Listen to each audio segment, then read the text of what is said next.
పెద్దపల్లి జిల్లా రామగుండం నియోజకవర్గంలో భార్యపై అనుమానంతో ఆమె మేనమామను నిందితుడు శ్రావణ్ అతి కిరాతకంగా పొడిచిన వ్యక్తిని అరెస్ట్ చేసినట్లు గోదావరిఖని ఏసీపీ మడత రమేష్ పేర్కొన్నారు.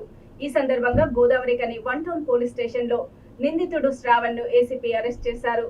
మంచిర్యాల జిల్లా భీమవరంకు చెందిన శ్రావణ్ 6 సంవత్సరాల క్రితం గోదావరిఖనికి చెందిన పూజను ప్రేమ వివాహం చేసుకున్నట్లు ఆయన తెలిపారు. పూజకు వివాహేతర సంబంధం ఉందని గత కొంతకాలంగా విడిగా ఉంటున్న దంపతులను కలిపేందుకు ఆమె మేనమామ నంది శ్రీనివాస్ మధ్యవర్తిగా వ్యవహరించినట్లు ఆయన తెలిపారు. శ్రావణ్ కుటుంబ వ్యవహారంలో శ్రీనివాస్ తలదూరుస్తున్నాడని కక్ష పెంచుకున్న శ్రావణ్ మాట్లాడేది ఉందంటూ పిలిపించి కత్తితో విచక్షణ రహితంగా పొడిచారన్నారు.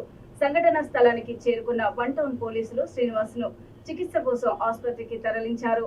అనంతరం పోలీసుల బృందాలతో సంఘటన స్థలాన్ని పరిశీలించి దర్యాప్తు చేస్తున్నట్లు ఏసీపీ తెలిపారు. ప్రజలందరూ నూతన సంవత్సరం కొరకు తయారయ్యేటువంటి ఆ క్షణం లోపల ఈ జరిగిన సంఘటన సామాజిక మాధ్యమం లోపల పూర్తిగా వైరల్ అయ్యి అది కొంచెం అనుకోని దురదృష్టకరమైన జరిగిన సంఘటన జరిగింది. దాని విశేషాలు ఏంటి అంటే, ఈ భీమవరం చెందిన గొల్ల శ్రావణ్ అనే వ్యక్తి 6 సంవత్సరాల క్రితం ఈ గోదావరిఖనికి చెందిన ఒక అమ్మాయి పూజతోటి ప్రేమ వివాహం చేసుకున్నాడు. ప్రేమ వివాహం చేసుకున్న తర్వాత వాళ్ళకి 2 పిల్లలు కూడా కలిగారు. ఆ తర్వాత ఈ శ్రవణ్ అనే వ్యక్తి వివాహేతర సంబంధం వల్ల భార్యతోటి కొన్ని గొడవలు రావడం వల్ల పూజ యొక్క మేనమామ నంది శ్రీనివాస్ వీళ్ళిద్దరి మధ్యలో సఖ్యత కుదుర్చడానికి కొంచెం పెద్దగా పంచాయతీ చేయడం జరిగింది.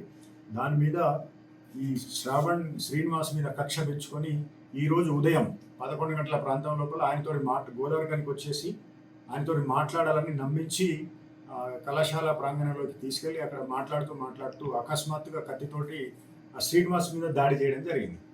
ఇది పూర్తిగా కుటుంబ వ్యవహారం. అయితే శ్రవణ్ను నమ్మి కళాశాలకు వెళ్ళి మాట్లాడే క్రమం లోపల శ్రవణ్ విచక్షణ రహితంగా శ్రీనివాస్ మీద కత్తితోటి అటాక్ చేయడం, అతను పూర్తిగా కొలాప్స్ అవ్వడం జరిగింది. అది తెలిసిన వెంటనే గోదావరిఖని పోలీస్ 1 టౌన్ సిఐ ఆధ్వర్యం లోపల మిగతా పోలీసులందరూ అక్కడికి చేరుకొని శ్రీనివాస్ను రక్షించి హాస్పిటల్కు పంపడం జరిగింది.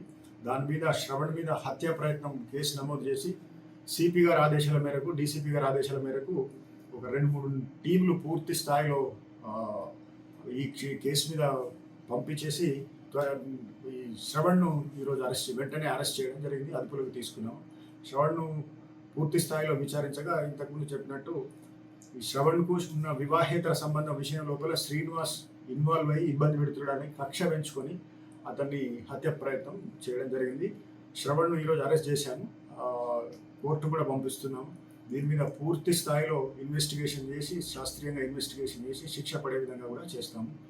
ఇట్లాంటి కుటుంబంకు సంబంధించిన విషయాల లోపల ఇలాంటి విషయాలు చాలా జరుగుతున్నాయి. దీని మీద ప్రజలు తమ యొక్క సంబంధాల విషయం లోపల తమ బాంధవ్యాల విషయం లోపల పూర్తి స్థాయిలో ఒక అవగాహనకు వచ్చి కుటుంబ సభ్యుల మధ్యలో ఎలాంటి గొడవలు రాకుండా చూసుకోవడం అనేది ఈ రోజులలో ముఖ్యమైన అంశంగా మారుతాం.